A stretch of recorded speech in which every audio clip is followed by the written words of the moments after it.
presentations. So Cory and Santi will begin with Yoram Shachar commenting, and then Hadar will present our paper, and I'll support her, and then question and answers, and Galia will comment. Galia, sorry, will comment on our paper.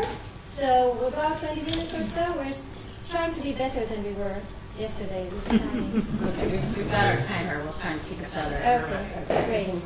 So, Joe?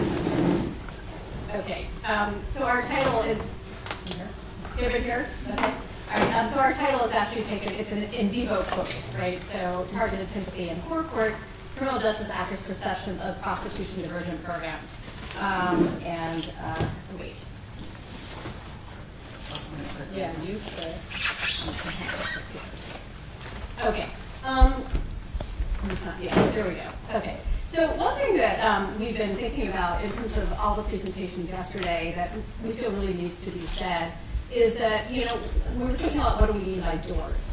And most of these programs really have just one door, right, on the way in.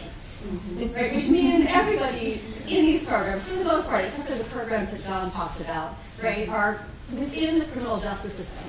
And you don't go, so really whether we're going in a door or out a door, or in one door and then we can go into other doors, right, we're really coming in, and in our example of people who were arrested for prostitution, that is the price of admission, right? So I think it's really important that we don't forget that this isn't, some lovely place where people are wandering when they want to and making choices, that the choices that we're talking about is really in the shadow of the criminal justice system and within the criminal justice system.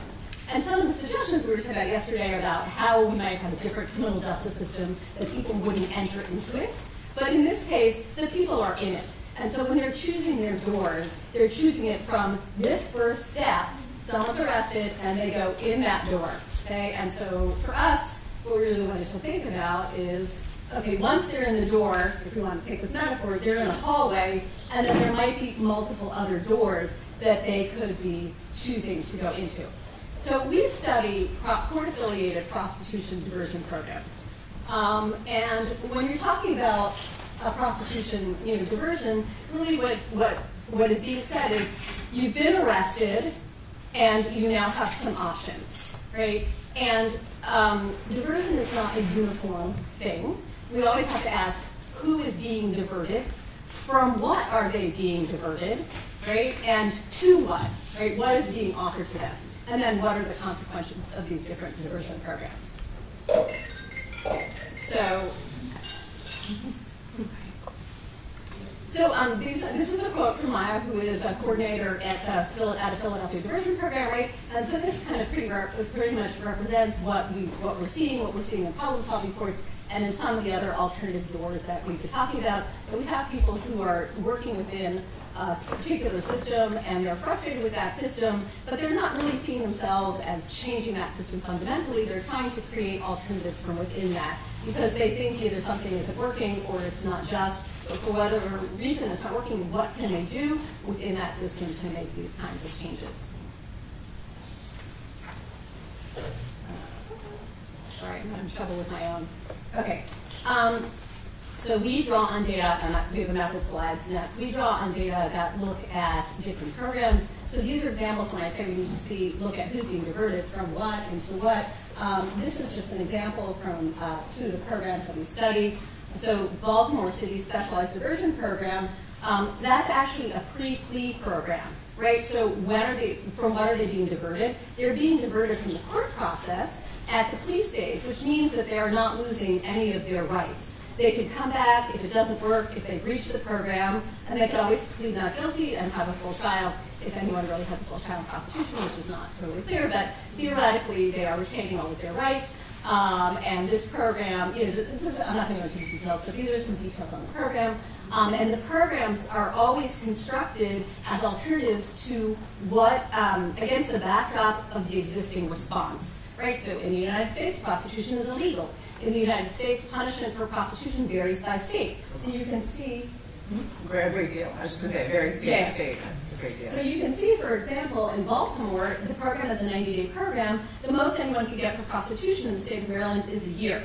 You see in Philadelphia, we have a program that is a minimum of a year. Well, 3 offenses for prostitution in the state of Pennsylvania, you can get 5 years, right? So a 1-year program. So we always have to take into consideration the context to what is this an alternative. Another difference here to point out when I talk about being diverted from what, the Philadelphia program, in order the price of admission there is you have to put a nolo contendere plea, which means that you are not contesting the facts. So in order to participate in this program, they're not being diverted from the criminal process, right, or the court process. They are being diverted from the consequences of their plea. And should they be successful, that plea will be dismissed with prejudice, can't be brought again, and ultimately potentially expunged. But they are giving up many rights, right? They are giving up the right to contend the facts of the case and to have a trial. And so these are both examples of a diversion program, but very different. So we always need to know the details. The details matter. Okay. We're going to be sharing some data from the study, and this is just a little bit of some information on the method sample, which we can tell you more if anybody wants to know. We draw from 40. So we did this draws from 2 different qualitative studies. A study that Chrysanthi did with a group of stakeholders, a pretty broad-based group of criminal justice stakeholders who were involved in trying to start a program like this, and from an ethnographic study that I did about 2 existing programs, one of them in Baltimore City, the 2 programs that were up there. And so you can see these are the stakeholders that are respondents in the study. It was a combination of interviews and focus groups. And our questions were slightly different because the studies had different purposes, but we draw on data from all 3 of these sites. And you can see what were the functions of the folks. So judges, for example, there were 5 judges, prosecutors, public defenders. There were outside service providers who were folks that often participate in these programs. Program personnel, variety. Each program is slightly different in the way it works and who participates in it. But this is very typical of the kind of team approach that these problem-solving courts have and diversion programs have. They engage all these folks. I will say from the 2 existing programs, I was pretty much able to interview everybody who was operating at the time. So there wasn't a selection in terms of who participated in both the Baltimore and the Philadelphia studies, and Sympathy study also showed very wide participation from all of the various stakeholders. Okay. So this is the beginning of our findings that we wanted to report. We're really looking at, and the larger study, I should say, has interviews with people who, as a longitudinal study, with people as they were moving through the program and observations, and so we're not reporting any of that. We've written about it widely in other places. And so just to start off, kind of the motivation and what we wanted to understand, why do criminal justice actors decide that they want to either create or become involved in these alternative doors that they're creating, right? What motivates them? What are they thinking about? And here we have a quote from, one of the judges, and what we're seeing here is that they come in with certain beliefs. In this case, they have certain beliefs about the population who's coming before them in the courts. And these tend to be people who are open to having their ideas changed, right? They have some feeling that something isn't right, that something might not be fair, that what they're doing isn't working, but they don't really know all that much, and they have a lot of assumptions, right? So this judge is saying, I have this assumption that everybody doing this, right, is very stigmatized, are doing it just because they have drug habits, but she is open to education and learning, and she's now learned from a trauma psychologist that actually there's a lot going on here, and this should resonate for folks who are familiar with the problem-solving literature, right? What are the root causes that are causing people to offend and addressing them? And her eyes are open, and now she understands things very differently. And just to throw out 2 ideas from yesterday, right? So thinking about Ursula Castellano's work on role crossing, right? When a judge all of a sudden becomes, a social worker, or a social worker becomes a judge, right? We start thinking through the eyes of the people that we're in conversation with.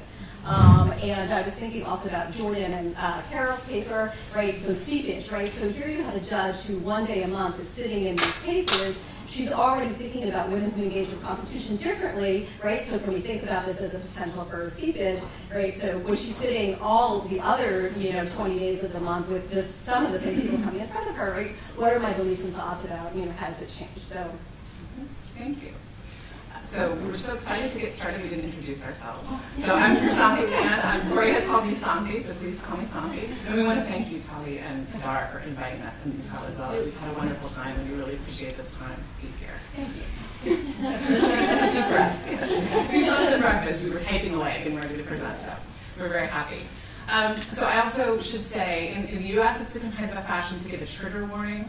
I'm not giving a trigger warning because I'm not sure how I feel about them. But I will note that we use the words that our respondents used, and some of it's a little vulgar. So we assume that you can take it, but I thought I would mention that before I go. Oh, and I'm just going to these are all pseudonyms, by the way. These are not people's real names, and in many cases, they gave them to themselves. Yes, They could choose exactly. their. So it also, depending on how it goes, I may invite you to help read some of the quotes, maybe the particularly salty ones, so if that helps us keep engaged, I'd be ready for that. So in this case, you have a probation supervisor, John, who says, I always tell the officers, if you don't get burned, then you're not doing your job. We have tire tracks up and down our backs, but we have to extend ourselves, and that's part of the job. Girls are going to run on you. But if a couple can stay, you do see results. And that's what I think, especially Ronnie, she works for EXOF. So in this piece, we hear from a probation supervisor who's saying, we don't expect that most of our participants will succeed. In fact, we expect that some of them will run us over, right? That there'll be some problems. But for them, there's this opportunity to actually do something and to make some sort of a difference within a larger system which feels very fatalistic.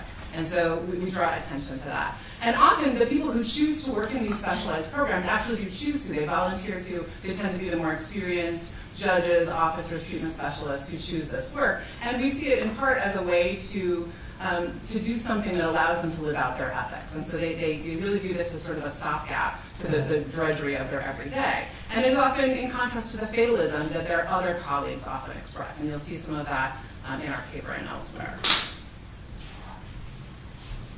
It's also important to put this in the context of these tensions. So our respondents talked about all the frustrating things about their work, even within the prostitution diversion setting.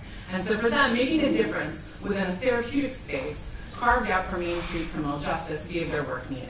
They recognize and, in fact, exploit the paradox of assistance through coercion.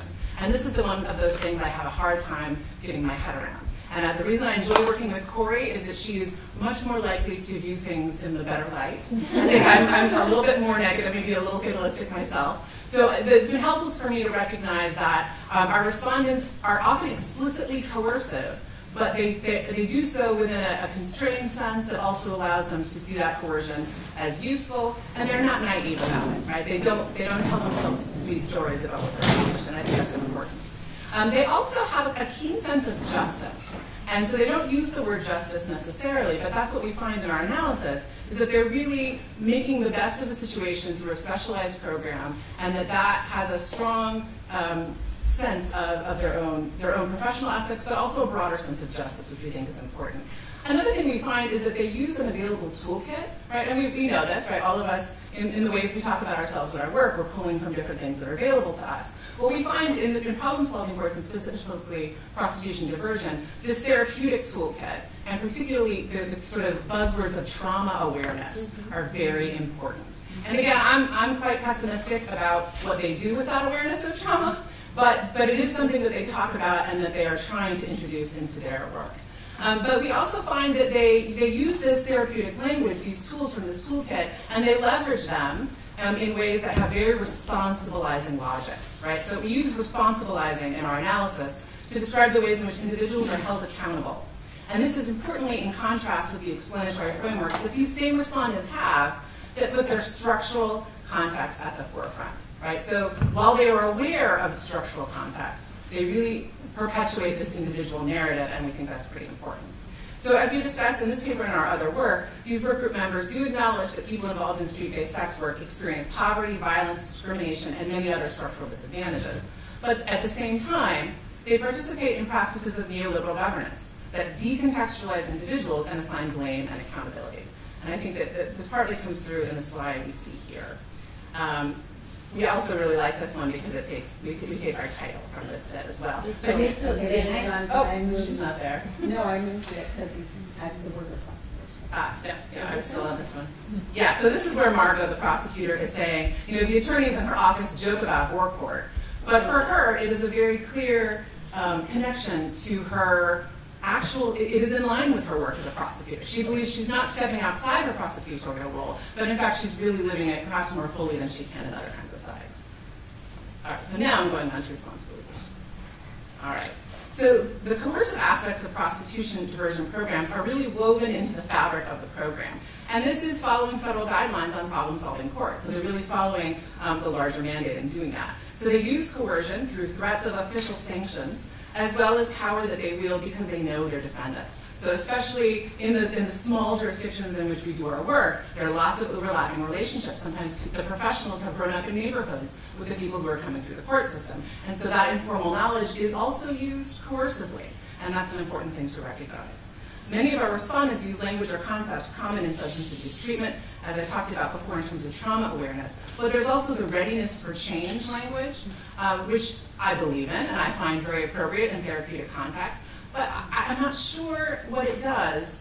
Well, I am sure, actually. I see it as pretty malevolently used at times within a larger criminal justice context. That it is paired with that coercion that is very deeply enmeshed in it. And as we've written about elsewhere, when we focus more on the participants in the program, because that's a key feature of our work, those who are not grateful enough, and this is important, expressions of gratitude are very important. If you're not grateful enough, or if you otherwise look non-compliant or not amenable to treatment, then you are penalized quite severely, and you don't have the access to those resources. So even if you stay within the program, even if you're not kicked out of it, the benefits that you get are definitely constricted, and that's an important thing to recognize as well. See, it's not all sunshine and roses, even though rehabilitation is the name of our panel this morning. In this case, there's a very, very angry, in some ways, public defender saying that what's crucial to the success of these kinds of programs is a judge who has a clear vision. She says a really ambitious vision to what justice can be. You can't just be trying to force whatever you do for these women into an old-fashioned criminal justice model because the fucking machine is broken. The limitation of Project Dawn, this is the court in Philadelphia that Corey has researched, is frankly, it's being done in a court in the first place. The entire machine is fucking broken, and it's half the reason why we're in the quagmire. So how are you going to use the master's tools? And she alludes here to a wonderful quote by Audre Lorde, which I included here on the side, the idea that the master's tools will never dismantle the master's house. And so this is a participant within, a professional within this program who is herself recognizing there are great limitations on what you can achieve when you're within a fucking broken system. She says that quite clearly.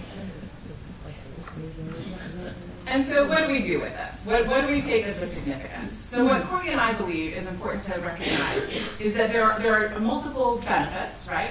And we identify what we call targeted sympathy. So the professionals have a real true sense of sympathy. In some cases, I would argue even empathy for the people that they work with in these programs. But it is targeted, it is narrow in some ways, and it is important to attend to that narrowness. So they pay attention to the right kind of victim. In other work that each of us have done separately, we look at who gets to be called a victim. So for example, in completely other work I do outside my research realm, I teach in a women's prison. And last week was our graduation ceremony for the class that I was teaching. And a number of the women in my class have been involved in prostitution, street-based prostitution. And they were seeing the same kinds of ideas, that when police would pull them over and stop them, they would ask, are you a trafficking victim? And so one of my students said, no, I'm not a trafficking victim. Okay, well then you don't get this box of services. And in the US at least, that's where most of the money is to be able to say that you fit the narrative of a trafficking victim. So then this police officer really wanted to work with her, wanted to get her some access. So he said, well, do you have a pimp that you can tell me about so then I can go after the pimp? And she said, no, I don't have a pimp. I work for myself. This is my own work. And so she was not willing to put herself into the victim box, which we know from sociolegal literature is a common problem across all kinds of categories.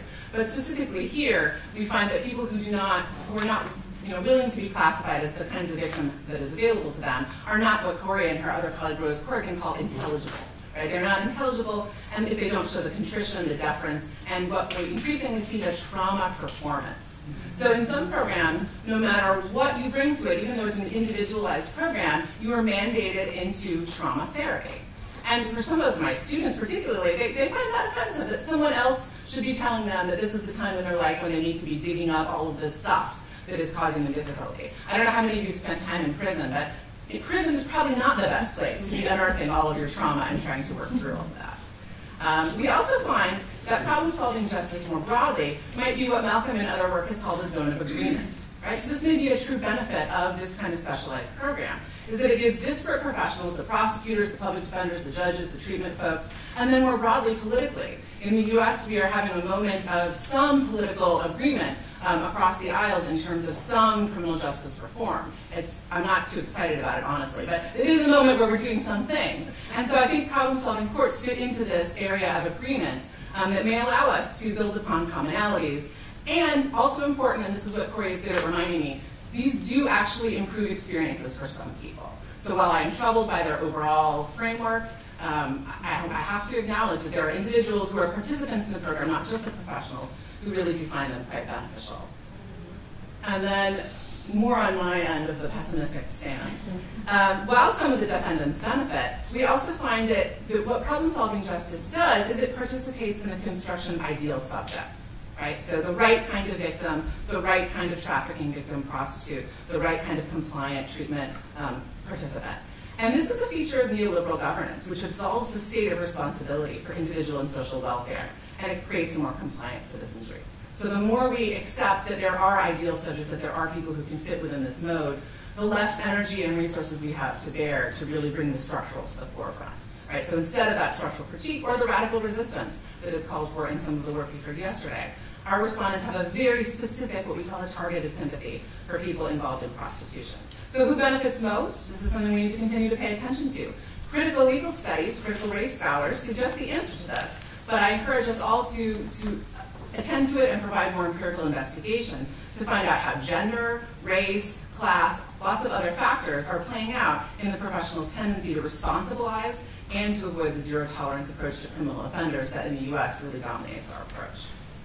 So lastly, we have here some of the other work that we've done that talks more about participants and others, which we'd be delighted to talk about as well. Thank you very much. Exciting, perfect. Very good. Yoram, would you like to move here, or?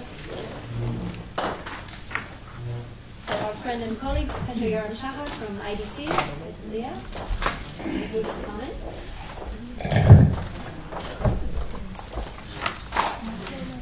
Welcome. Hi.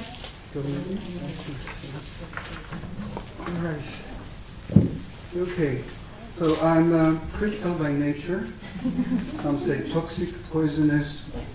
I have no choice. But unfortunately, I have nothing critical to say about this. Both the research and the piece, the analysis of it, is just really seriously perfect piece of research, and it's also enormously interesting. It's really fascinating. The story is fascinating.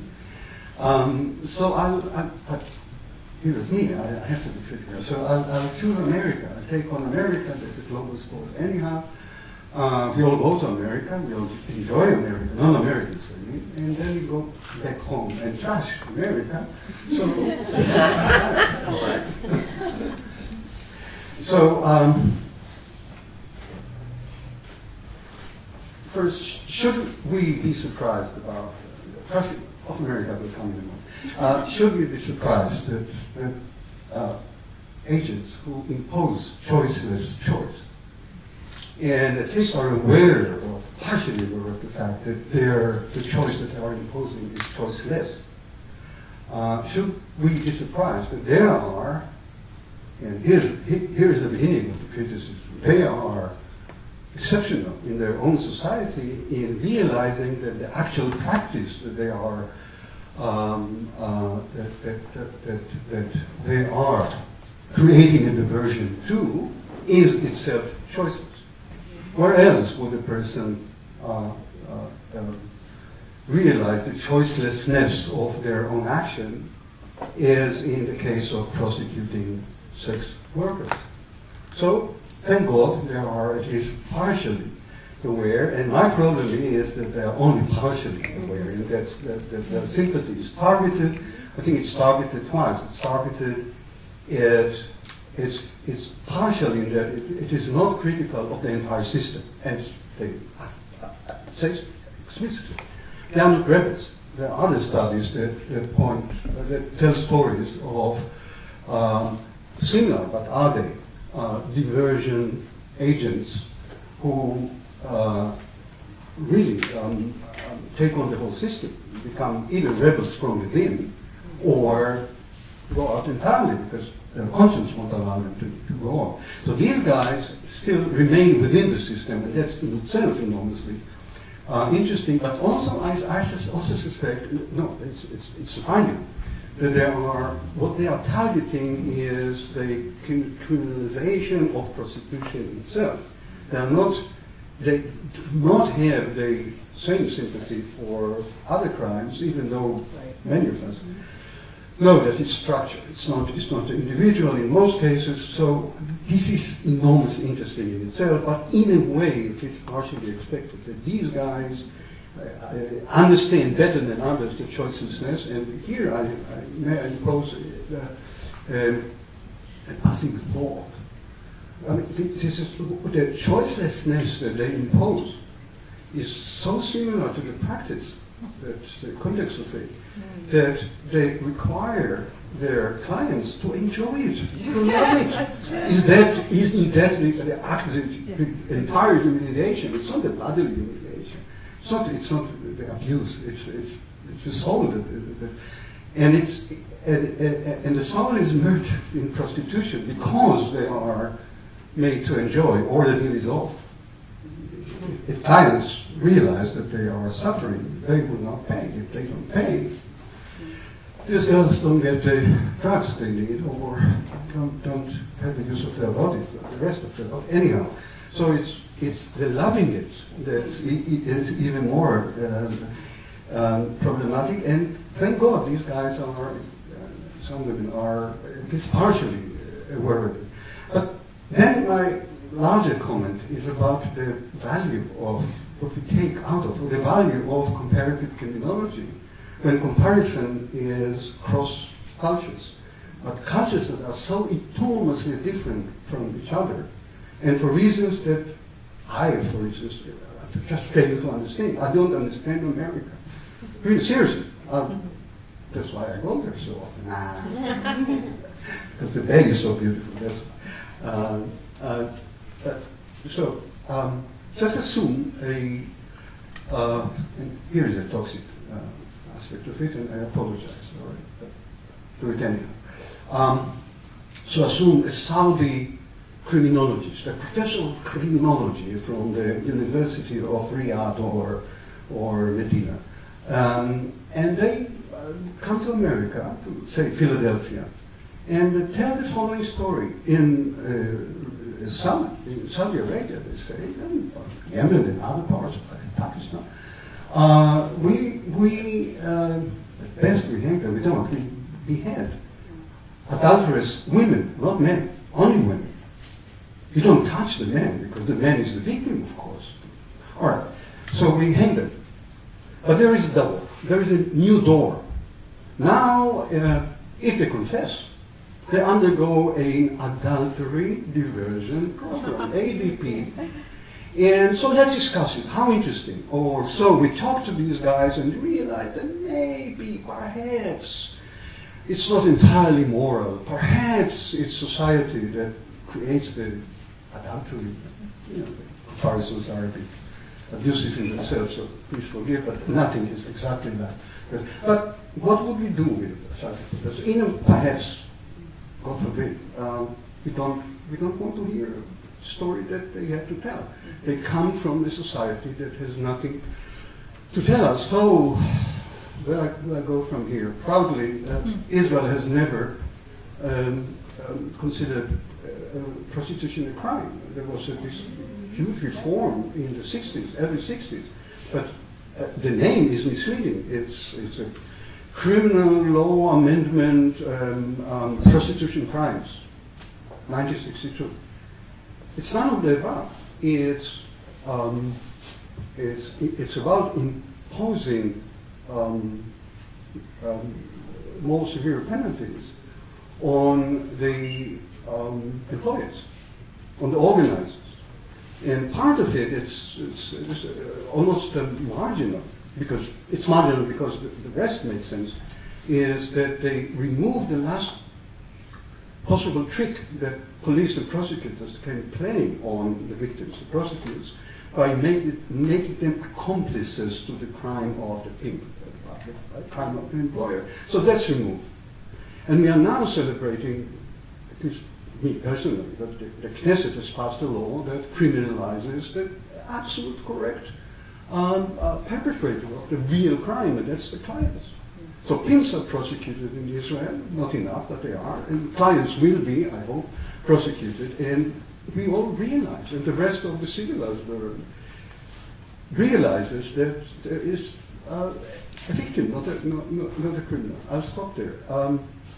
With the question, what is wrong with either us or America, either the rest of the civilized world, not Pakistan and China and Saudi Arabia, the civilized world.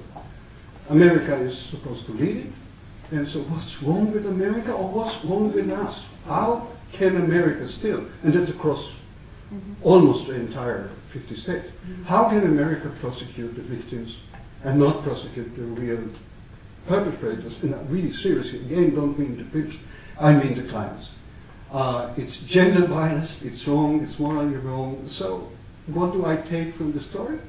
That perhaps a miracle, a very tiny little miracle occurs in a tiny part of the system, and let's not be surprised it happens mostly, I think, in Philadelphia, because the choice is even choiceless in Philadelphia, because the punishment is 5 years. So what other choice do they have? They have to love it.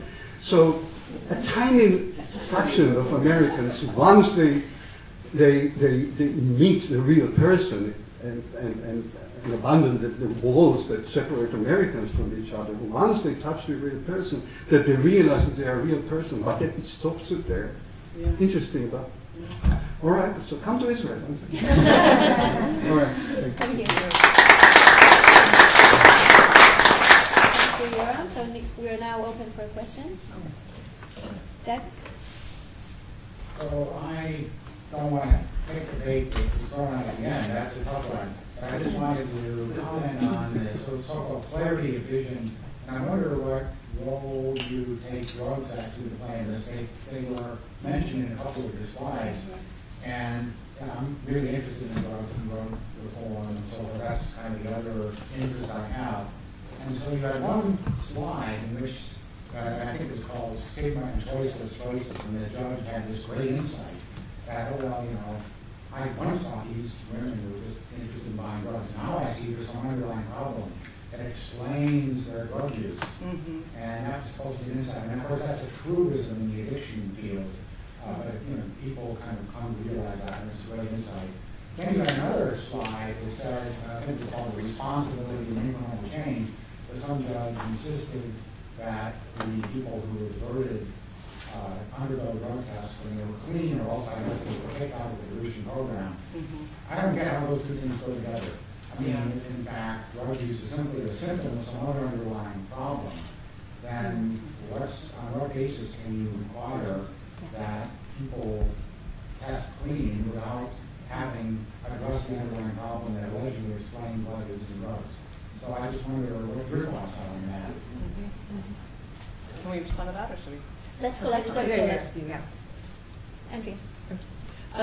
So to take Yoram's comment here, and in some of our work as well, problem-solving courts seem to act as a safety valve, right? They let us select our favorite defendants, whether they are teen girls or drug users that are moms or whomever it is, and to pull them into veterans, right? You look at the kind of whoever they are. And because of this, we don't have to change the underlying system, right? Which is so problematic in the first place. To quote her, right? It's a shit show. So, right, and the underlying law is so problematic. Have you, in your work, ever seen, right, we see individual judges change. Have you seen the underlying laws change by virtue of the problem-solving courts in any of the places that you've seen? I mean, has it had the impact, you know, or are we just picking and choosing our favorite defendants to get them out of the system that's otherwise broken? We're taking them all, but we're already answering in our hands, so Okay. Yes. So, thank you for a very interesting presentation. And I was wondering, are mothers treated differently? Because there are a lot of underlying gender assumptions there. And Cynthia. Tarrant County, which is where Fort Worth is, has a prostitution court. all of Texas does. It's a law. Yeah. And I've had that judge come and speak to our class, and it's really quite interesting. The average age in the court is like 45 or something like that, which is one of the preconceptions, right? Right. It's all these younger women. Yes. And, you know, as it's not a surprise, right, serious drug problems and really other problems. And in Texas, the laws with repeat offenders, they can be looking at a lot of time. It's a post-conviction court, basically to prevent them going in for more time. But there's really not good success rate, right? They spend a lot of time in the court and they don't really succeed. Right. And it's a very small number. It's a very work-intensive court. So I just kind of have a question of, you know, what are you seeing in terms of these courts? What are the numbers of defendants going into them? What are the numbers that are graduating? What's kind of the outcomes from these courts? And what's the average time you're spending there? John? Yeah, I just following up on what Yoram was saying. Basically, what's wrong with your country? Why do you go through all this to penalize or rehabilitate or whatever you want to call it, these very marginalized figures, usually victims of some kind themselves? Why don't you just decriminalize like we've done in New Zealand? It's no problem. It hasn't corrupted New Zealand society in any way at all. People get on with their lives. It exists, as it always has done, and people tolerate it. We don't have to bother with all these layers of criminal justice to deal with. Essentially should be social or welfare problems. I think part of what emerges, maybe, and I would like to generalize maybe for other community and problem-solving courts, is the question of the agency of the client, because you definitely see voices that don't want to be considered victims, even if the men are criminalized, and I think in this industry, I don't know how to call it. Part of the question, how do we rehabilitate, or if we open a door that is therapeutic, how we do not become paternalist, and how can we re-educate people and discipline them and make them really part of the society without falling into more severe problems than we have with the criminal justice system. So on the one hand, I think there are these dangers. On the other hand, I think, well, this is a much more sophisticated and involved and social way to deal with problems, maybe not with prostitution. So do you find yourself like the balance or the... Okay. You wanted to. Well, I have for almost. Go ahead. You wanted to start, so. So just going back to your question about drugs. So this one is where I think it draws attention to a theme we didn't have a chance to bring out in this paper because we're focused on professionals, and that is that it is important to listen to the people who are directly impacted by the policies. And so sometimes the professionals do listen. But as that first quote showed, they're listening to the other experts, right? They're not necessarily listening to the women who are coming through. And at least in my sample, very few of the women described drugs as a cornerstone of their issues, right? First, many of them didn't want to describe it as a problem in the first place. Sex work for them was better than working at a fast food restaurant. And so they just did not accept that framework to begin with. If they used drugs, they used drugs the way many of their peers used drugs. And they did so recreationally, or they did so to get through the drudgery of their work, similarly to their friends working in fast food. So there are many people who do not accept this dominant narrative of the drug, sex, street-based sex work nexus. And the professionals don't necessarily listen to that, but there's a wide continuum. So that judge, I think, was a little less attuned to hearing from the participants, more attuned to the experts. but we found that there really is a wide range. But the dominant narrative that is part of that treatment toolbox is that drugs are the core of their problem. And there really is a wide range of that. The other thing that this draws attention to, which we may not have emphasized, is that it should be clear, right, but the people coming through these programs are street-based sex workers. And 90% of the sex work we think that takes place in the US is not street-based, right? So this is a slim section of sex work that we are focusing on through these kinds of programs. And so that's part of the disconnect as well, that our dominant cultural sort of approach to sex in the US is pretty schizophrenic. But we're okay with call girls and sort of indoor prostitution. It's the street-based sex work that presents a visible challenge that is why communities tend to respond to that. In terms of mothers, Hadar, I love that question. So in our research, we haven't focused on mothers, but there's a wonderful article by our colleague, whose name I'm forgetting. Well, Untitled has done here. Yeah, and if you come to the criminology conference on Thursday, we're presenting that. But she here is doing some work on that. And then Sidney Taquinto is what I was trying to think of. So Gloria and I have an edited book on street-based sex work, and the very first chapter is about street-based sex workers in San Francisco who work while they are pregnant. And I actually use that in my undergraduate classrooms as a way to just immediately dig into the deepest stigmatizing perspective that people have. And then it's pretty fascinating. If middle-class undergraduates can move from a position of horror to pregnant. No, it is actually very effective in getting them to think through all the other things that are attached to that. So I think it is really important. I also, when I told my students, my incarcerated students, that I was coming to give this talk, I asked them, what's the one thing that you want me to say about you? And they said, actually, we want everyone to recognize that we are whole people. Most of us are mothers. That was what they wanted us to recognize. So that they're not whores, they're mothers. And I think that is a stigma busting kind of piece of it. So I'll let Corey respond to some things. Okay, there's a lot of different things. But, so first of all, I actually want to say something to you. Yes, what is wrong with, we could say what is wrong with lots of different places for lots of different reasons, including for the U.S., and we're very critical, and it's very nice that Santi considers me very optimistic, because I think I'm kind of optimistic within a pessimism, so that's we're a continuum. Yeah. But we were actually doing this paper, this is just an example. This problem exists in all of the diversion, right? In all of the things that you all are talking about. So it's not just prostitution. So this is an example. You can take this, apply it here to whatever you want. Okay, whatever is relevant here. So I do think that there are cross-cutting things, and we were not just trying to say something about prostitution. We're trying to say something about this paternalistic, criminal justice system absorbing, rehabilitation as a way to further control and throw in Foucault there, and we've got neoliberalism. And so we're trying, these things exist in everything else we're talking about.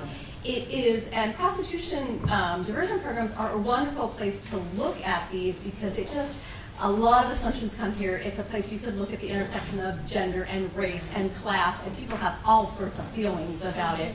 And then selecting this group and thinking about victimization and who's worthy of our attention. And so it just brings to the fore a lot of things that's happening, but you could say similar things about drug courts or community courts or plea bargaining, and so I think we're trying to say something larger, although I agree with you.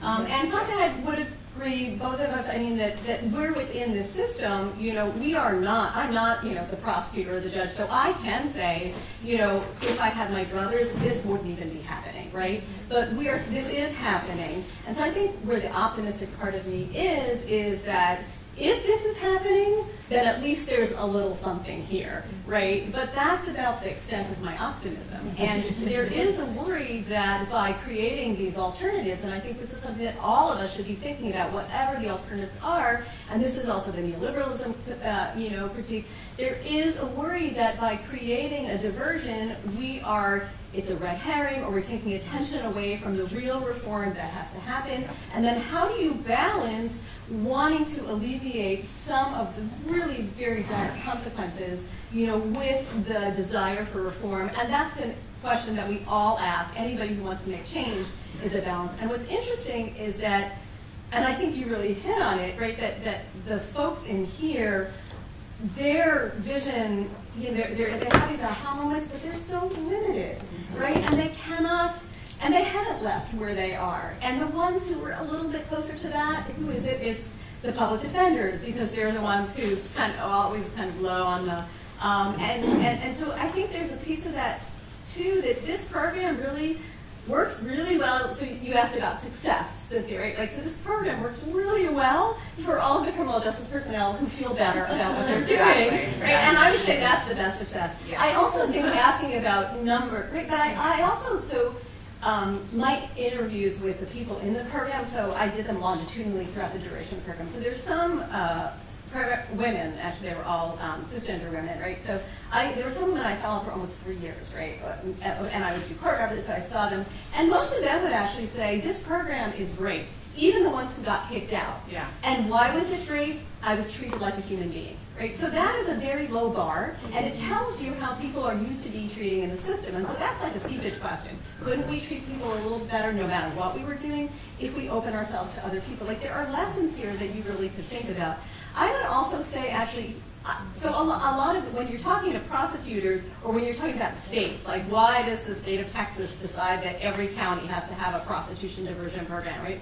I mean, there's different people are in it for different reasons, and so they're deciding on what is success for different reasons. If you ask me, if someone, instead of being incarcerated for 2 months, were not in jail and getting some treatment, who cares if she's still using, and who cares if, this is better. It's also, so you have, for example, Illinois requires that all their problem-solving courts, present sort of a report to the state on what they're doing, and what are they doing? They're running cost savings. This many jail bed days or whatever. So if you're throwing cost saving, it also is cheaper to provide treatment than it is to have somebody, incarcerated and then likely to go out and not have, all the collateral consequences and, all that stuff. So I think on almost any measure, except maybe recidivism. I don't know if they're so great on recidivism, particularly the programs that are really short. But most people, whether it's the criminal justice personnel or whether it's the bean counters, right, or the people in the program will say that they succeed because the alternative to being in them is so bad. And that's fine for me. Like, I don't need any more of that. I think that's probably, great question. Yeah, I would just add in terms of the outcomes, my research in this area was before they created a program, but I also did research in the mental health courts that were running at the same time. And I sat in on the team meetings before they went into court where they would discuss, did this person succeed or fail? They had a dirty urine, but they called their PO. So we're going to mark this as success. We're not going to charge otherwise. So they had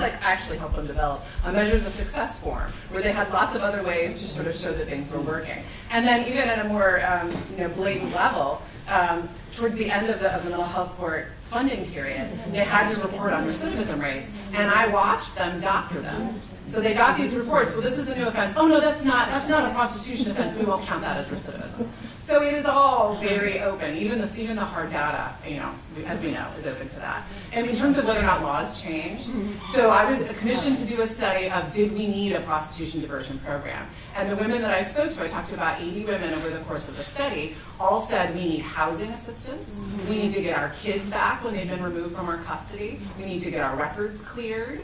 Those are the things they said. We don't need a court-based program. It was unanimous. We don't need a court-based program. But the people that commissioned me were judges and probation officers and others who really only thought within a court-based program. So they created a court-based program.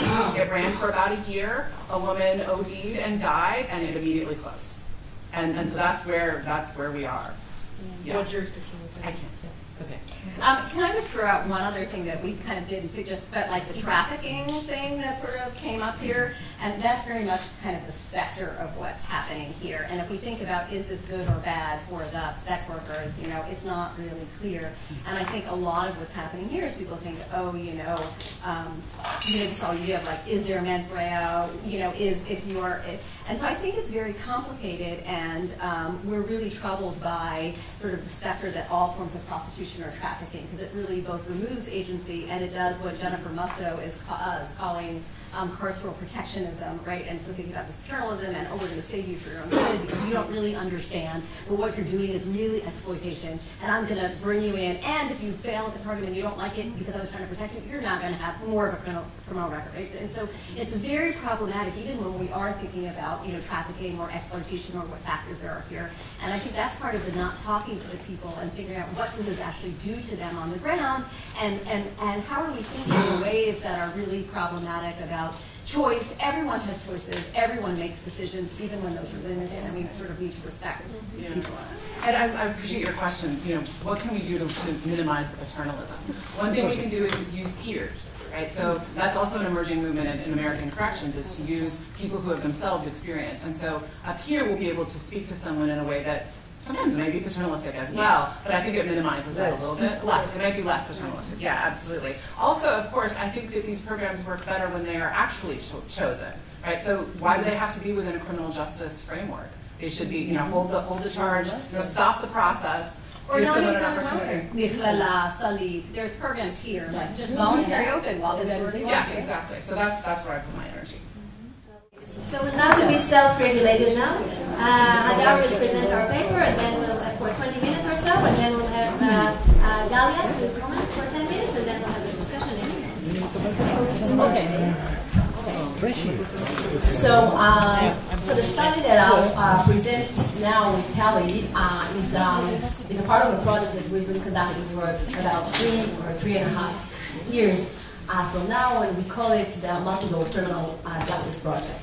So the goal of the project is to explore the variety of criminal justice mechanisms that have emerged in the last few decades, uncover their characteristics, and compare between them, trying to recognize the values and ideologies that each process seeks to promote. So focusing on the Israeli arena, our paper is based on cross-mechanism case study analysis of 3 criminal justice mechanisms operating in Israel. The first, we just spoke about it yesterday, is arraignment hearings.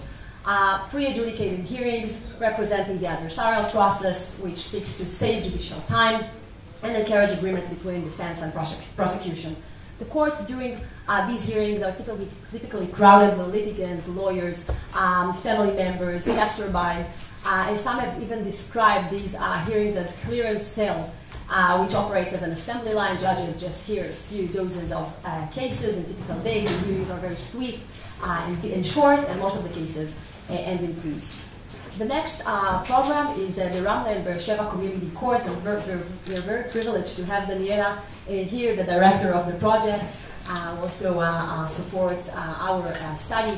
And these are variants of a problem-solving court model that emerged in the 90s, designed to address root problems that lead to repeat low offenses and offer a rehabilitative alternative to jail.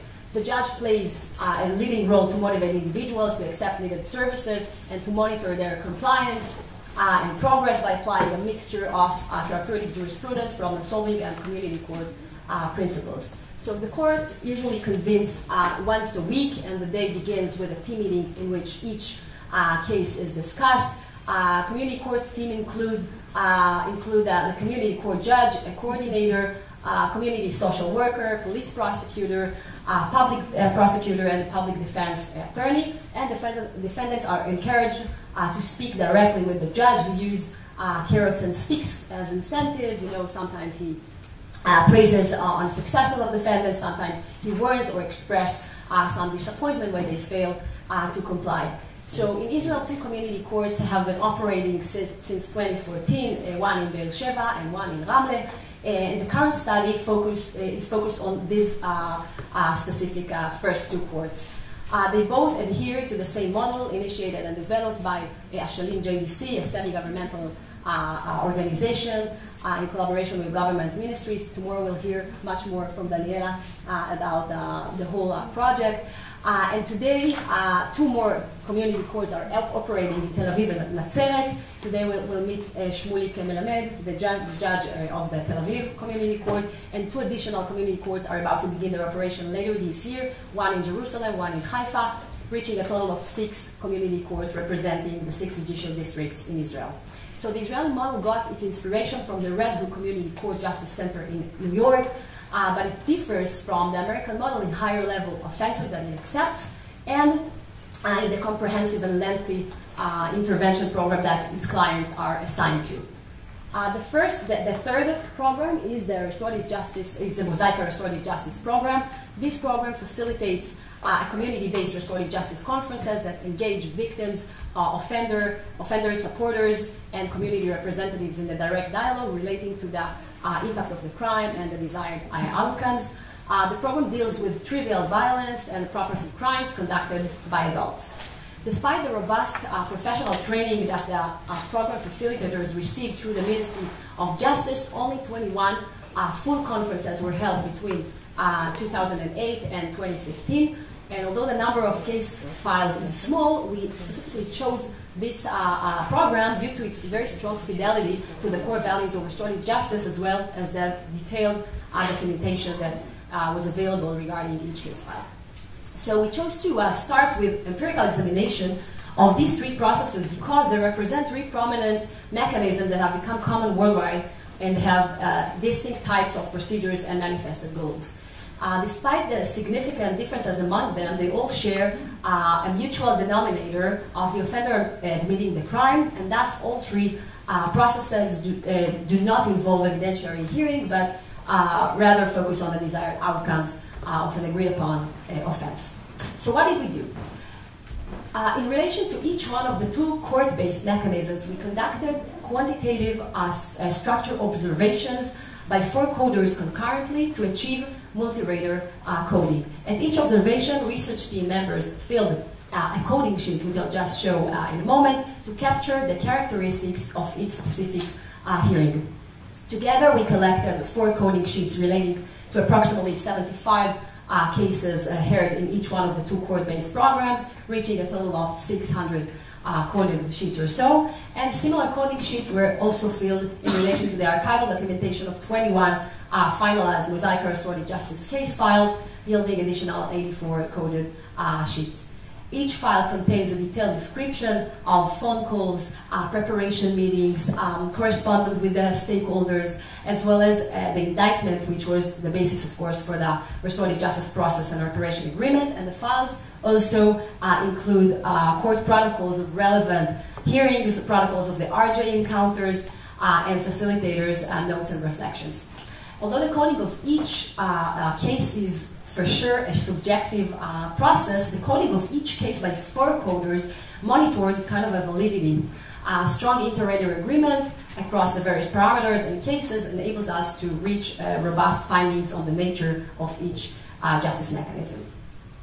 So, the coding sheets were based on what you see here, the criminal law taxonomy. This is a methodology that Tali and I developed in a previous paper for measuring process, stakeholders, substance, and outcome-related characteristics of diverse criminal justice mechanisms. The taxonomy, as you see here, consists of 17 characteristics, which we call the parameters, each one presented on a scale with 2 opposing ends. And as you can see here, the parameters are grouped into 4 clusters. The first is the process-related parameters that describe, it's about elements that describe the format, the structure, the procedural characteristics of each mechanism. For example, does the process facilitate a victim or offender dialogue or not? Is the process formal or flexible? Is it hierarchical or not, etc.? You can see the second cluster, stakeholders-related parameters. This focuses on the characteristics of the participants and the nature of their involvement in the process. For example, is the process lay-centered or professional-centered? Is it victim-oriented or non-victim-oriented? Is it offender-oriented or not? Inclusive or exclusive? Community-managed versus state-managed, and so. And the third group is substance-related parameters, and this focuses on the core values that are at the heart of each mechanism. They examine, for example, whether the process adopts need-based terminology or right-based terminology, whether it promotes emotional discourse or not, whether it reflects communitarian or liberal values, and so forth. And the fourth group is outcome-related parameters, and this describes justice mechanisms based on their designated outcomes. Are the outcomes future or past oriented with or without retributive requital, rehabilitates or incapacitates, etc. Now, the process of creating and choosing this set of parameters was super interesting in itself, and we're just like we're short in time, so maybe you can speak about it later how we actually created. Ask us. How did you reach to this? Yeah, this is very interesting. We can speak about it later, but I'll just say that each parameter has a concrete definition, and all the definitions appear and are discussed in the taxonomy paper. The innovation of the taxonomy is the effort to bring together many characteristics, creating kind of a matrix that can help evaluate, compare, and select different mechanisms in various circumstances. And I'll say that, well, usually evidence-based studies check or compare between various mechanisms, mainly focusing on the measuring effectiveness, namely recidivism, costs, and so on. This tool offers a comparison which is based on measurable parameters describing the traits of these mechanisms themselves. Now, bear in mind that the taxonomy does not prioritize the parameters, nor does it contend that either end of the scale is inherently better than the other. Rather, it just proposes a comprehensive mixture of the evaluative elements, and it just leaves it to others to judge the relative importance of each parameter. So based on the taxonomy, we sent 4 coders that separately coded each case using this coding sheet. As you can see here, each parameter is rated on a scale ranging from 1 to 7. And before starting, of course, the coders were trained to use the taxonomy to understand each one of the parameters, to be familiar with the definitions. Now, after completing the rating process, we checked the inter-rater agreement, the score for each parameter in each case, to verify that the parameters were clear enough, were applicable, so that the coders could implement them in a convincingly way. In this slide, you can see the IRA, the inter-rater agreement scores for each parameter relating to the community court hearing. You can see them on the left side, the arraignment hearings in the middle, and Moussaka restorative justice conferences on the right side. 1 indicates perfect agreement, and a 0 indicates random coding. So all IRA scores were at acceptable levels, with only parameter 4, as you can see marked in gray. That ties back to Corey's and Chrysanti's discussion before, producing weak IRA as related to the community courts. And what might be the explanation? It's possible that some of the coders emphasized that the fact that the offenders were regularly asked whether or not they were willing to stay in the program, whereas other coders just took note of the fact that offenders were threatened by the possibility of being referred to the mainstream criminal court, and therefore continued with the program despite the reservation. And I think it really brings a very interesting question about the term of legal pluralism and the connection of this kind of term to our discussion here. Maybe we'll speak about it later. Here, finally, you can see that the average score that each process received across each one of the parameters. Blue numbers represent community courts, red numbers arraignment hearings, and blue arraignment hearing. And green community courts, and red restorative justice. So generally speaking, the overall impression of the comparison is that arraignment hearings are at the right-hand side of the taxonomy, meaning they are aligned with the traditional criminal justice practices of formal, hierarchical, professional-centered, and offender-focused discourse. Restorative justice tilt toward the left-hand side of the taxonomy, meaning they offer vastly different practices of informality, emotion, and victim and offender focus. Hearings at the community courts are somewhere in between, with greater differentiation across the various parameters.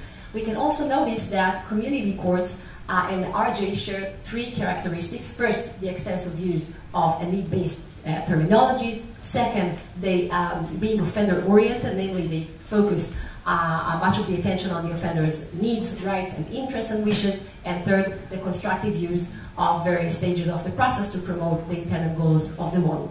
However, when we look deeper into the details, we can find some interesting, maybe even unexpected results, and I'll just give some very quick examples. So let's start with community courts, focusing on community courts. Look please at parameter 6, attitude toward victims. As expected, restorative justice was coded as a highly victim-oriented, while arraignment hearings almost totally ignored victims.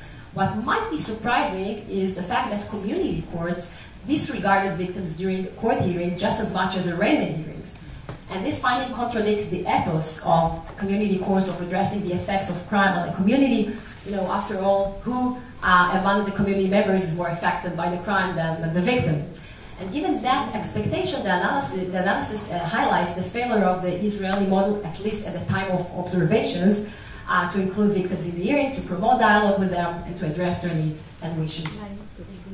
And the second example is formality and hierarchy. Here again, restorative justice and arraignment hearings were quoted as expected, informal and non-hierarchical versus completely formal and hierarchical, while community courts tilt less toward formality and hierarchy. The differences from arraignment hearings in these parameters are surprisingly small. It appears that the positioning of community courts within the criminal justice system just allows them to divert only a little from the strict rules of the criminal process.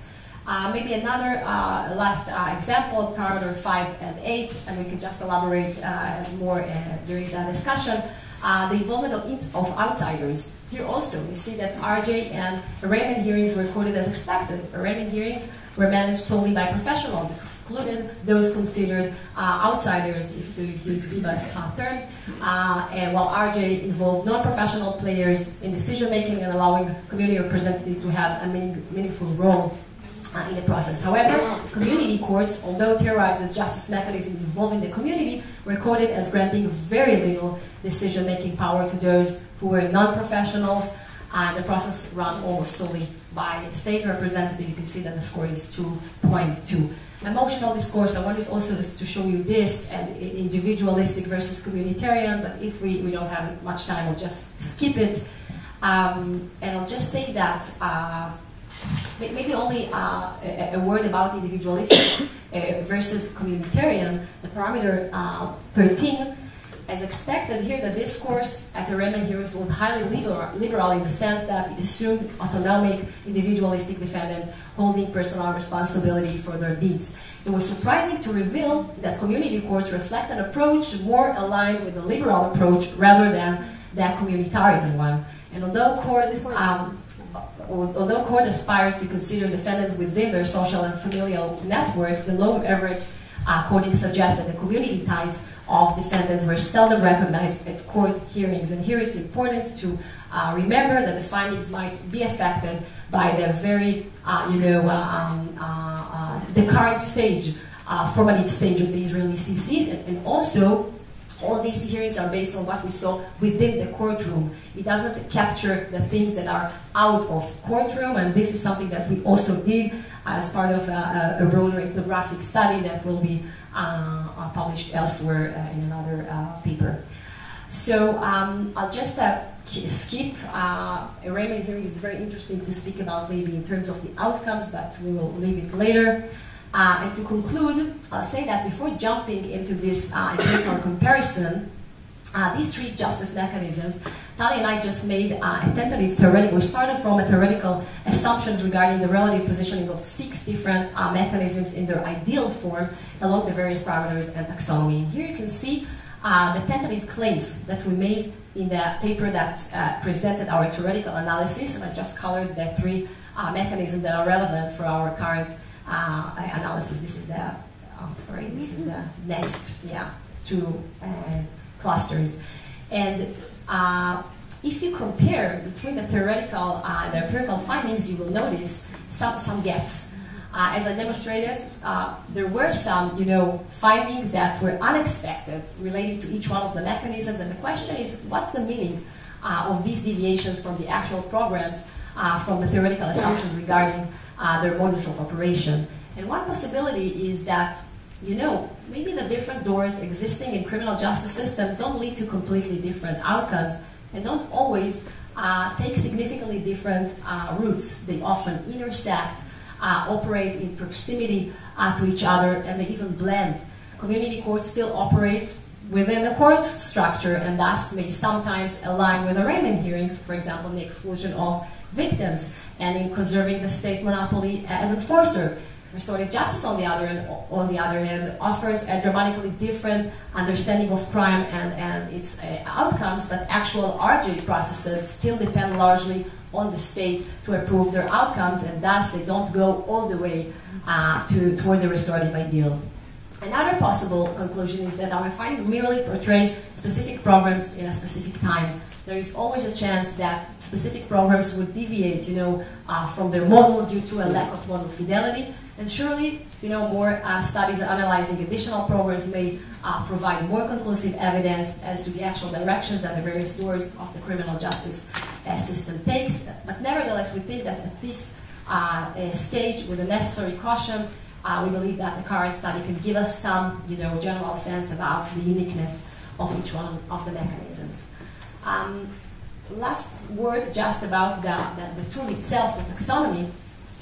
We think that the methodology of analyzing various justice mechanisms suggests several contributions. First, it uncovers the multiplicity of procedures and values that they represent, and helps identify distinct characteristics of justice mechanism without prioritizing specific mechanisms or characteristics. Second, in the macro level, it helps identify justice mechanisms that should be developed in a given jurisdiction. After more and more mechanisms are coded, we will reach a detailed chart consists of various processes which policymakers could use for identifying mechanisms that seem to promote their own normative preferences. For example, if policymakers they are interested in strengthening communities, then they may consider developing justice mechanisms that are relatively lay-centered, inclusive, community-managed, and communitarian. And third, in the micro level, the taxonomy also helps program managers to assess model fidelity, namely the adherence to the principles of the program. Studies have demonstrated that strong model fidelity can predict effectiveness, and therefore program managers can use this coding methodology to track gaps between their practice and their manifested goals. And finally, the taxonomy, of course, can be useful for analyzing future innovative justice mechanisms that might be developed in the multi-door criminal justice era. So I'll stop here and maybe we'll turn to Galia. So hello, good morning. Thank you, Hadar. Thank you, Tali. I'm very happy to be here. I'm happy to respond to your paper, which, as you said, is part of a larger project, which I've had the opportunity to see different portions of in the past. And let me just say a few words about myself and how I approach this type of study. I'm not an ADR person. I'm not a criminal procedure person. My scholarship is in the field of substantive criminal law, theory of criminalization, but I think that there are very basic, fundamental themes, of course, that and developments, and recent developments that are connected between questions of procedures and questions of substance. And so, for example, the question of the relationship or the new relationship between justice and regulation or welfare, the new place of victims within criminal justice.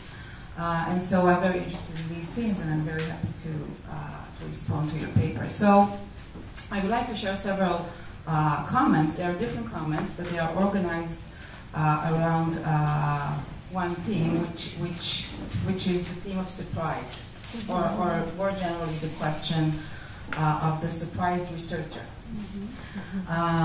So, of course, as an empirical study, the paper presents findings, and naturally a central question discussing the paper is to what extent do the findings support or negate prior assumptions or theoretical models.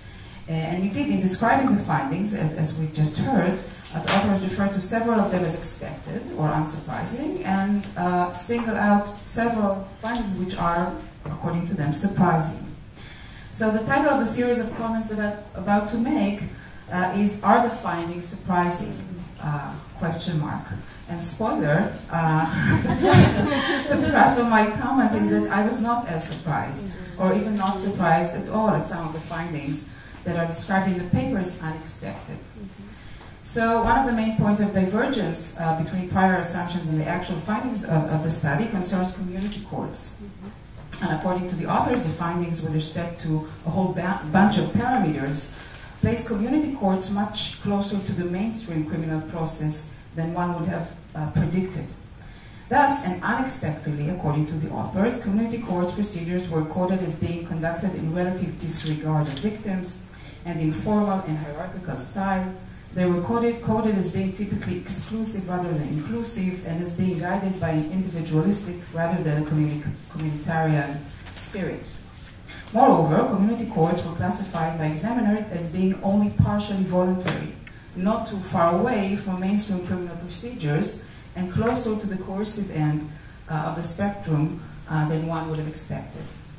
So, observing these findings, and perhaps with the exception of one perimeter, which I'll refer to shortly, I can't say that I shared the author's sense of surprise. I would even go as far as to say that I was surprised that you were surprised. And I wonder if our disparate assessments have to do with differing understandings of the community courts as a state-run rehabilitation apparatus, and with what this might entail for various stakeholders, most prominently defendants.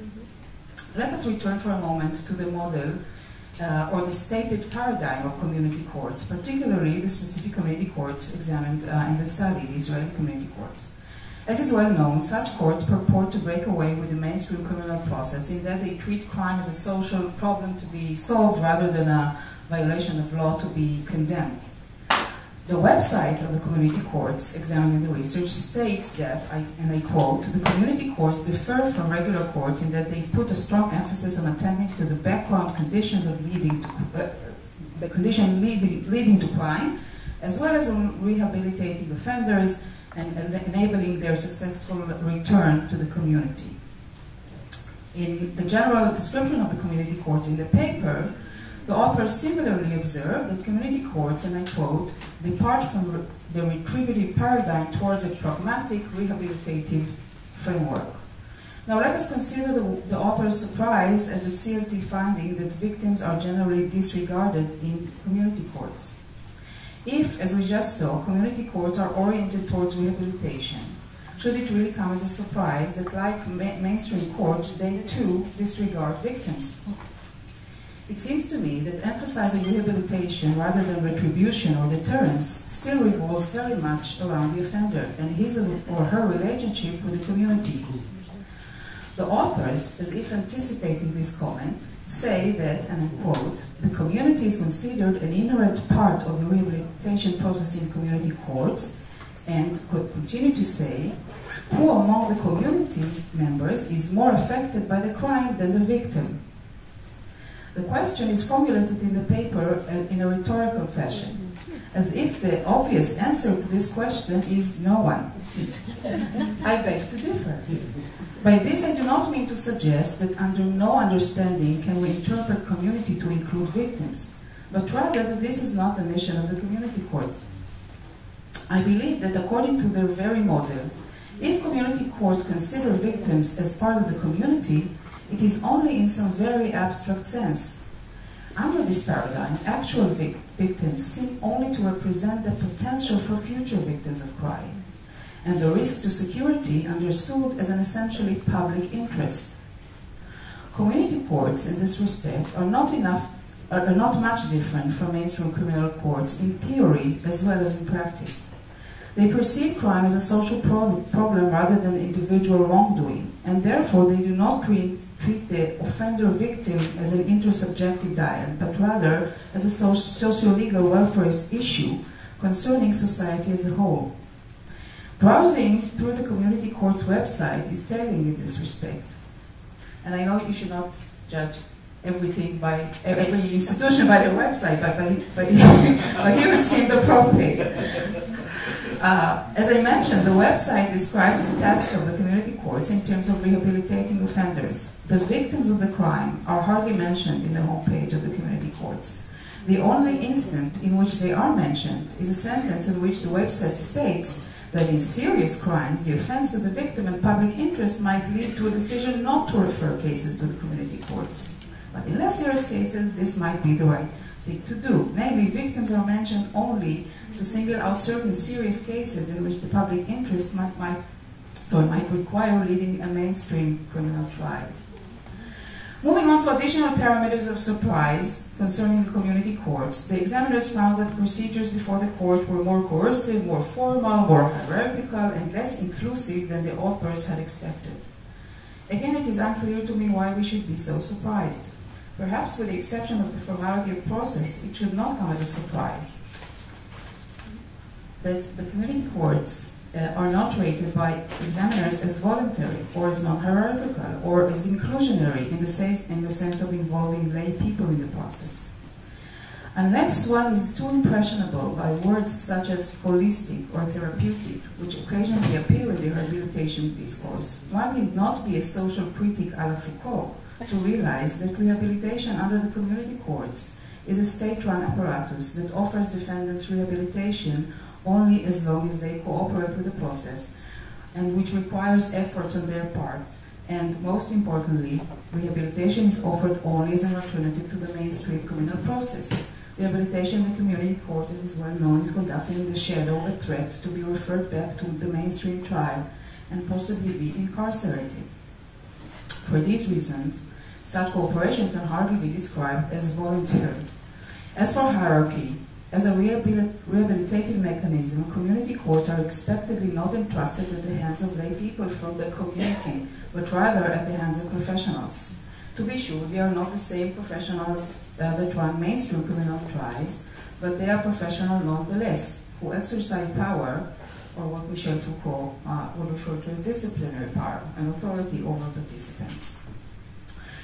Now, from this assessment of specific points of support or incompatibility between findings and assumptions, I want to raise one final comment, which has to do with method. I want to raise, instead of asking, are the findings surprising, the title of my comments so far, I would like to consider a more general question, namely whether and to what extent can we realistically expect to be surprised at all in a study of this sort. This question strikes me as an important one, although I'm afraid I can only offer some general thoughts here. For as you know, I'm not an empiricist and I'm not trained in empirical methods. So the question came to my mind when I learned about your method, which included recruiting research assistants, briefing and educating them in your method, and having them subjectively assess a variety of parameters under a uniform evaluation sheet. This type of method does seem appropriate if one is interested in checking reality, the field, as empiricists would frame it, through the prism of predetermined theoretical assumptions. But what if the very concepts through which we absorb reality need modification? And what if even under existing concepts, classifying different procedures to categories and placing them on scales is influenced or even biased by levels of education or specific professional orientation of the observers? The authors mention that the research assistants they recruited came from different backgrounds. By that they mean law, education, social work, and criminology. These different backgrounds all seem to me to be located around the same neighborhood. What if different groups of observers were to be recruited, say instead of social science students from the humanities? What if offenders and victims were educated in the CLT methods and asked to fill out the uniform sheets with their observations? I realize that such choices would require more resources, but I wonder what might be the disadvantages of sticking to observers who share similar training to that of the authors. Is it not the case that this choice leaves us with blind spots that prevent us from revealing important insights? And does it not guarantee that, however surprised by our own findings, surprises would never be more than minor under such methods? Thank you. Okay, thanks, Galia. Right, let's open the floor for questions. So, again, I'm going to ask a question which is not really tracking what I believe, but since I worry about these things, why don't you worry about them too? Here's one way of reading our project. What is wrong with you people? Right? You come up with a bunch of theories about why the world is wrong, and if only you could give it to these people, they'd fix it. Then you give it to these people, and they replicate the exact system that you dislike. So then you say, well, there was something wrong with that. And then you try the next restorative justice court, and they do the same thing, right? If you write about policing, you say, well, if only we had community review boards. And then it turns out community review boards exonerate the police at a higher level than the internal And on we go, searching for the right kind of people who will finally see the light, right? Maybe we're just wrong. Right? Maybe this is how people want to punish. Maybe this is what people want. And so the worry, of course, is that maybe the story is the one you present, that we have built these courts too much in the image of our normal courts, and thus they're not separate enough. But maybe, to push Galia's point, why should we be surprised? Our normal courts look like this for a reason, and when we build community courts, they do the same thing. So that's my worry. Mm-hmm. Yes. John? I like this kind of work precisely because it's looking at three different, the comparativism of it is a strength. And the implication of what you're saying goes, we need to broaden the comparativism further. So that would be my reaction. So I've already said to you guys informally, one of the things we haven't spoken about at this conference is the question of Palestinians in the justice system. So it would be great if there was a Sulha program from Galilee or something there, and that would make it a very different kind of. Another thing we haven't talked about in this conference is what's the test for opening the door? What's the test for opening the door to restorative justice, which is the only thing I really know anything about here? That's a really important question. One of the neglected strengths of restorative justice is that compared to plea bargaining, community courts, it has some superior capabilities because of the encounter with the victim to weeding out some cases where the offender is dead set innocent.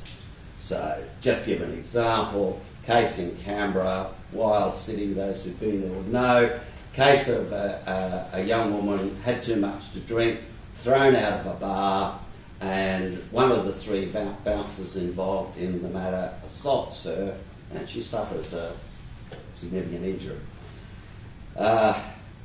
Goes to Restorative Justice Conference. In the conference, she's very unhappy with Restorative Justice because she said, this is not the guy that assaulted me. This was the guy who asked me to leave.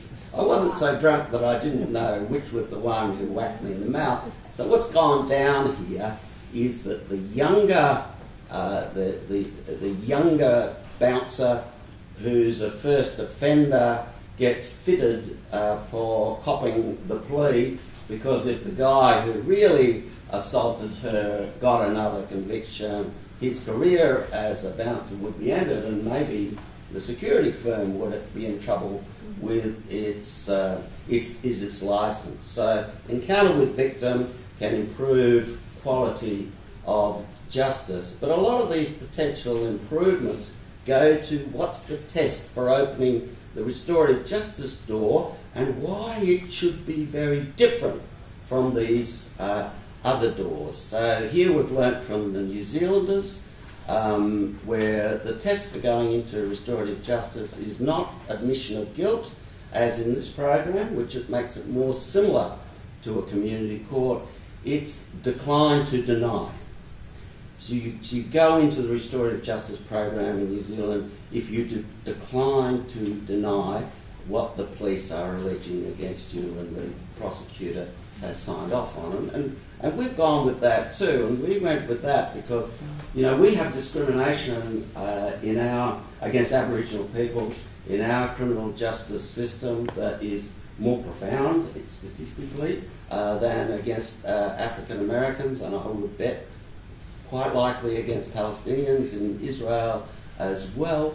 And as a result of that, our Aboriginal legal service consistently advises defendants never plead guilty. Come to us and never plead guilty.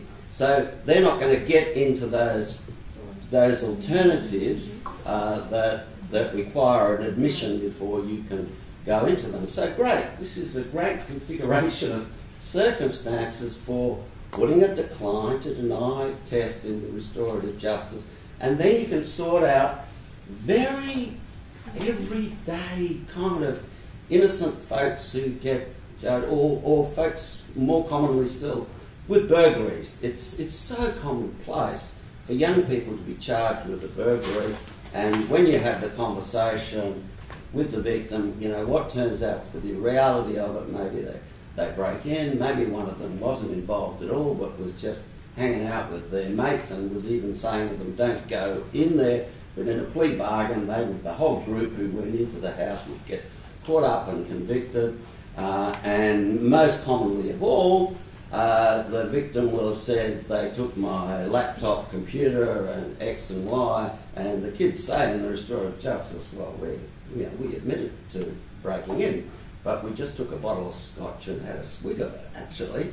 And these victims are the perpetrators of the biggest crime of fraud against an insurance company, of trying to get a new computer out of the insurance company.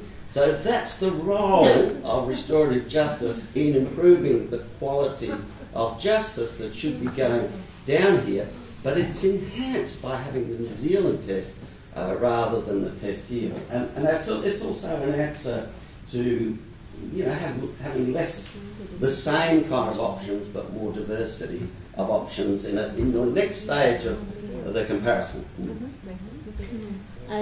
I think that, first of all, I really love the project, and I think, and maybe answering Galia a little, that there is an importance in putting the scale, because the legal system is the right-hand side. This is how it was established, and it was part of answering problems with looking into the other side and having the rule of law. So each box here is really important. So it focuses like a victim and it's formal and hierarchical. Now it's not working.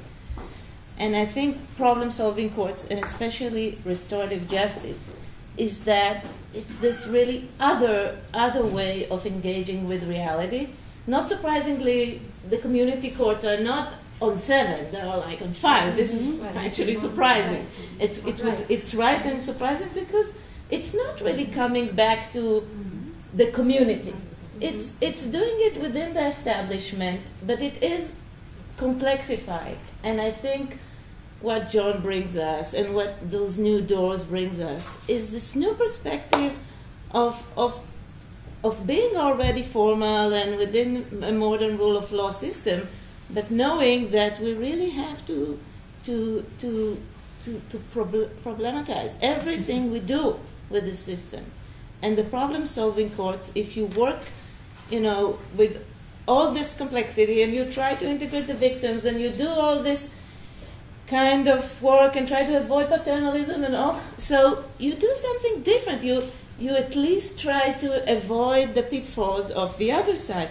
It's not perfect, but saying that we are repeating and doing the same, I think no. I think the potential is to go back to the mainstream and say we cannot do it the same way after we have this model, this successful model. After we know what is restorative justice, we cannot really think about the truth in the same way.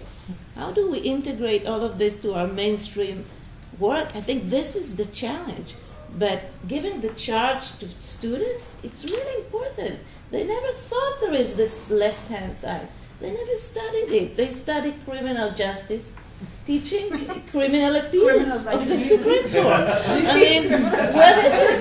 Did he rape it? He didn't rape her, and this and that was it was objective or subjective, the mistake. They were in relationship. They had something. If you take a restorative justice approach, like your whole mindset changes, and if you don't use the charge, you don't even see it. You just think that the normal thing is being on the right-hand side. So a few comments. The first, maybe a disclaimer. I'm not a very objective researcher at this point, and definitely not an external person who looks at the projects, because I'm running the community court project in Israel and very much, I guess, responsible for the way it's designed. So it's an internal perspective. It's the website design. In many ways. She's the website. However, by the way, one thing you need to do as someone who wants to design a system is to bring in an independent research, to look at what you're doing, open all your records, all your days, and then learn from what's coming up, which is why we're very happy to have Hadar and Tali as our researchers, and we very much all the time look to hear what they've done and to learn from some of the things. So that was the disclaimer in a way. Two, I think, important points. First, I think I agree with Galia about the fact that some of those results are not surprising at all. And in a way, that's the way at least community courts are designed, to be part of the system, to use the hierarchy, to use the professionals, to use the mechanisms of the formal justice system in order to do something a little bit different, but not very different, while it's within the system. So it's not, whether it's good or bad, we can discuss. There are pros and cons, but it's definitely, that part at least, I think is not very surprising. I'll even say, in a way, and that ties back to what Nikki just said, in a way, I think it's a choice to start working within the system in order to start changing some of the things that are happening within the system. Not necessarily everything would change or need to change, or it might kill the project eventually, the fact that it's within the system, and in a way, the danger is that slowly but surely it will become pretty similar to what's going on anyway. So that's one perspective that we're very much concerned about. And it's not surprising, and I also think it's not surprising that the victim is not very much involved given those circumstances. It is something to worry about, whether we can and how can we involve the victims within those programs. Can we integrate restorative justice or other mechanisms into the program, outside the program, and affecting it? Different questions here, but definitely not a surprise. I agree. Some other things surprise us, but you haven't touched them, so we won't go into this. And the other question, I think, is what is, maybe the term is misleading. What is community? Or why are, at least in the Israeli version of it, it's problem-solving court. Why is it a community court? What's community about community courts? And I might say, at least at the moment, I think the very strong underlying assumption there is that the community is part of the problem of crime. I mean, crime doesn't appear in voidness, or there's reasons, and there are social reasons for crimes, which goes back from the liberal, if you'd like, part of it to other parts. And since the community, in a way, well, here I can say it more openly, the community or the mechanisms or the power relations within the community is part of what's causing some of those underlying problems that we're seeing. Definitely, if we're talking about poverty or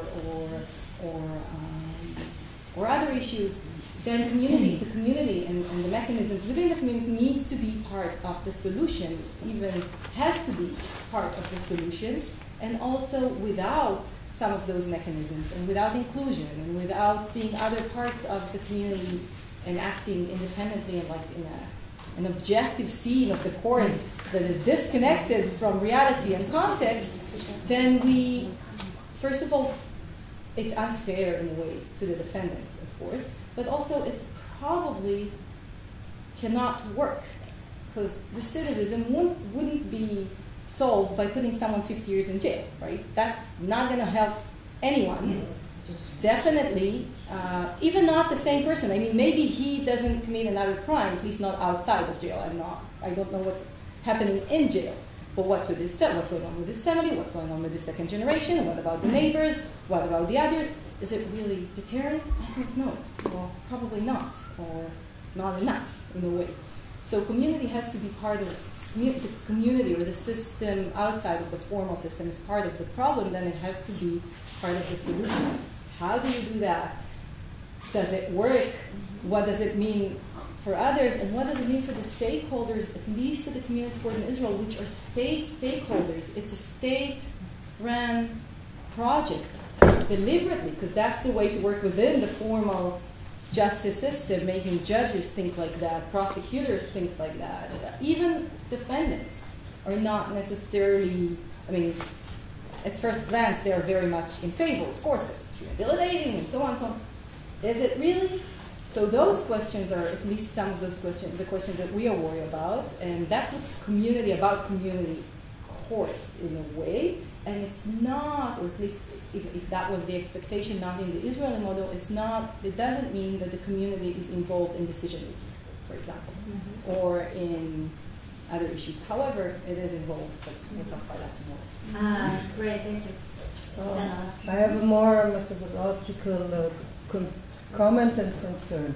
So first, the comment, once you present to an observer or a coder the scale with all the sevens on one side and all the ones on the other side, so you are biased. And we know it from other questionnaires where we try to make to reverse coding, and then it makes more work for when you analyze the data, but you have to do it so, and even if each coder would have had a different sheet, I mean, for each observation, then they needed this moment to stop and see exactly, and not just put it automatically, because maybe some of the codings are just biased, and people are lazy and parsimonious, and we do, no matter what background they come.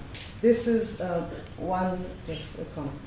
The other, I'm trying to understand how the coding was done. I mean, you're talking about mechanism, and I don't understand what this mechanism is. It's not a process, not a model.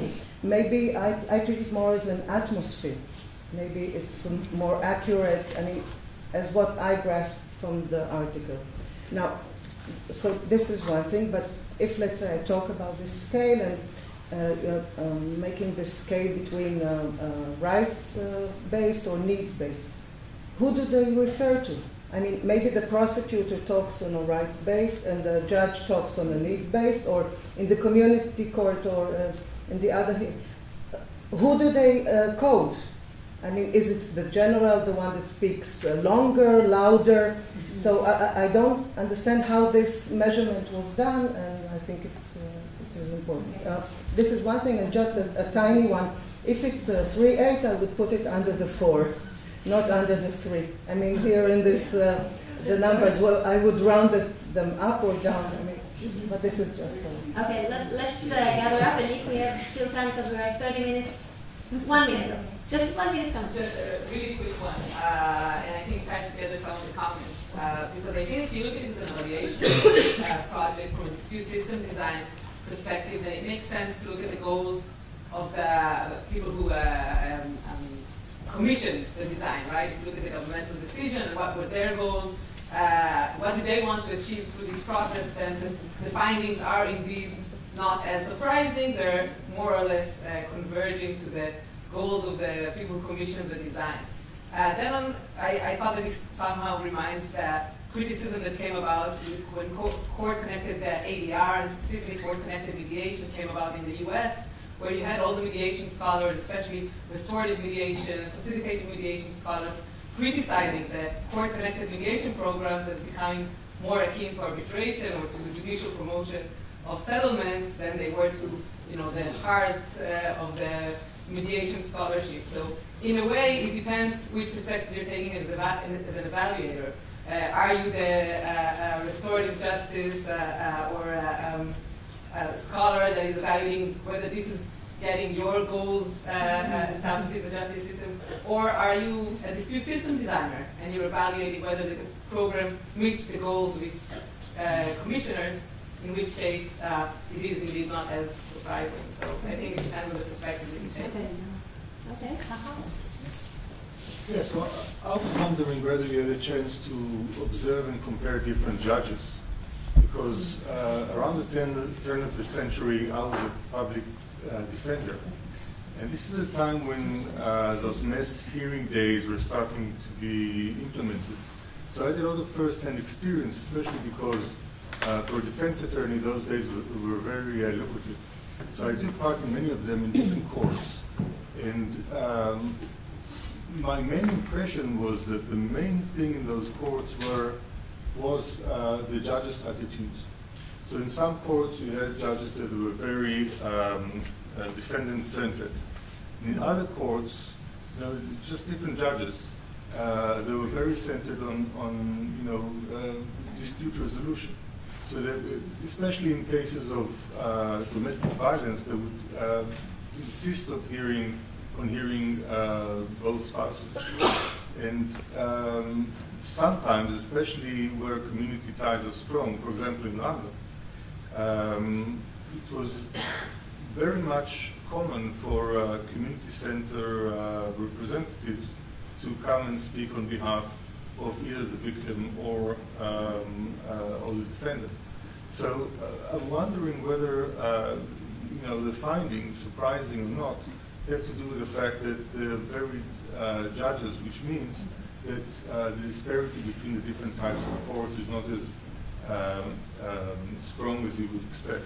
Mm-hmm. Okay, thank you all for your great comments and very broad-reaching, and thank you, Galia, for your excellent points. I'll try to be short as much as I can.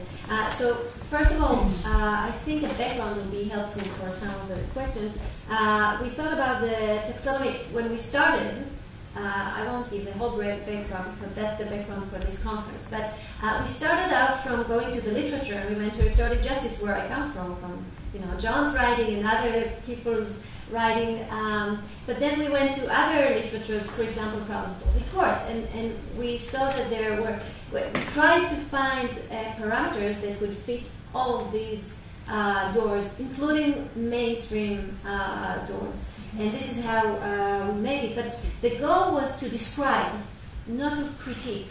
Okay? The goal was to describe, to make a picture, a very detailed, highly resolution picture of what's going on today. Of course, we have our own critiques, and we write it in other places, and we really appreciate critical studies and research. But this is a descriptive, analytic project. So this is one point. The other one is about surprise. I would call what we did a framed surprise. Okay? This is, we were surprised because it's good to show it as a surprise. Because, if you're really curious and you have free time on your flight back, we can send you our paper on community courts, characterizing community courts, that was published at the International Law and Psychiatry. International Journal of Law and Psychiatry, not the ethnographic one, the quantitative one. With these parameters, yes, behavioral sciences and the law, right? That was the other one on the starting classes. Where we showed the literature on community courts and compared it with our findings. And yes, there were some surprises there, but these were framed surprises. So, for example, the victim. Not that we expected that community courts will rehabilitate victims, but it would have been nice if community courts thought of involving victims in the discussions. That's it, not rehabilitating them. And that's our frame support. It's communitarian. Exactly. Also, we saw in the literature that community courts and problem-solving courts, people talk about empowering the offenders, giving them the chance to make decisions. So again, this is a framed surprise, just like your surprise, right? With the immersiveness, same thing. So it's a framed surprise. Criminal law, I can't remember what I wrote here. But yes, it would be really nice to do some other studies. For example, the sulha. This is John's comment to us, and also yesterday. It's a great idea. And also what we aim to do is to continue working till we retire and more, and go around the world and find other, craziest programs, and just to observe them and to put them in, and eventually maybe we'll find new ways that can be imported and adapted and adopted in other places. And also we can argue that doors can be widely open to certain communities. For example, if you want to decriminalize certain communities, we can widely open doors that divert people away from the criminal justice process. So a descriptive project can, in the long run, make some normative arguments or ideas for how to take people out of the criminal justice system.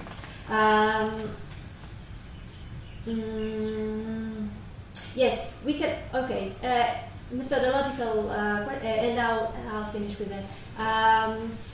we took coders that come from a similar background, I agree with you, and it will be nice also when we go out to, I don't know, Cook Islands or whatever, to find, or even in Israel, to find, but I just like the idea of going around, of using community, people, just people to code. This would be really nice for the future. What they did and we did, we coded case by case. So each coder wrote the number of the case or the hour or whatever, and each case was coded according to the overall average of the discussion that was there, either a prosecutor or defense attorney or someone else. And there were differences, but what we found that the differences weren't so vast. This is the IRA analysis. So I hope this answers very shortly to your question. Yes, comparing judges. We did that in our study on arraignment hearings, and actually it will be published in Hebrew very soon, and hopefully we'll do it also in English, where we compared between judges, and there were some differences between judges. What we wanted to show here, I think there is an accumulative value of showing the overall average of a certain project, of a certain program or an approach. There is something to it, although there is also something to see, and there are many studies which show differences in judges. But what we want to see is the systemic values, things that are not about the specific judge, but about the structure. I hope this answers your question. Maybe just one thing. Just regarding the question whether we try to make any normative argument or statement here. So it's very interesting to see that when you come to different audience and you present this kind of a project, if you come and present it in front of constitutional law professors, they would be, they would say, of course the right side is the correct side, is the one that we want, because this is the constitutional equality. And then when you come to an ADR, audience, or the people who work on many diversions, of course, they see the better side on the left side. So we try not to get into this kind of questions here. We just try to give this map. And I'll just say, tying back to Miki, that I started during the last 2 years to teach in my criminal law class, to dedicate a whole 2 lessons, correct, Mo? Yes. To discussing community courts, to discussing restorative justice. When I speak about punishment, when I speak about the regular punitive system, I think it's very important today for young students that tomorrow will be the lawyers, to understand the multi-door system. We can't ignore it anymore. We can discuss whether it's good or not, whether it's prominent or not, but it's there. And I think this really corresponds with what you just said. And thank you very much, Galia, for very good remarks. I think that's why we chose you. We know that we will get a lot from here, and this will help us to frame maybe the paper in this way or another. Yeah. So thank you very much. Thank you all.